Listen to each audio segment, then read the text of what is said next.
La filière évéicole ivoirienne poursuit sa croissance avec des ambitions renouvelées. Entre 2005 et 2023, la production de caoutchouc naturel est passée de 164 138 tonnes à 1 178 000 tonnes, portée par 180 000 producteurs villageois et 40 usines de transformation. En 2024, le gouvernement a lancé un plan d'expansion vers le noir porté par la production au-delà de 1,6 million de tonnes. Le 3 mai 2025 à Yamoussoukro, la Fédération des OPA de producteurs de la filière EVA de Côte d'Ivoire a lancé la subvention de 2,5 millions d'équipements de saignée et distribué des cartes professionnelles à 5 000 producteurs renforçant l'organisation du secteur. Si c'est le fait de ce que le gouvernement a pris des lois qui nous permettent d'avancer sur ce chemin, mais c'est aussi le fait des producteurs eux-mêmes.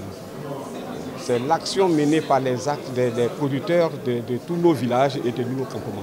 Déjà premier producteur africain et troisième mondial derrière la Thaïlande et l'Indonésie, la Côte d'Ivoire vise à consolider son rang, voire le dépasser. La subvention des équipements d'une valeur de plus de 400 millions de francs CFA marque une volonté politique de soutenir cette culture de rente. La Fédération des OPA de producteurs de la filière EVA de Côte d'Ivoire entend structurer la filière en misant sur l'augmentation de la productivité, l'amélioration des revenus des planteurs et l'industrialisation des produits dérivés du caoutchouc. Quand la plantation rentre en production, première année de production, c'est là que le planteur a plus de difficultés pour pouvoir équiper ses arbres. Il lui faut des ressources et souvent ils n'ont pas de ressources, surtout les petits producteurs. Alors que les anciennes plantations, en général, les gens ont vendu quand même un peu, ils ont pu vendre un peu leur production, donc ils ont un peu de ressources qui leur permettent de s'équiper. Donc ce n'est pas fait au hasard, on a dit qu'il faut des plantations qui rentrent à leur première année de production.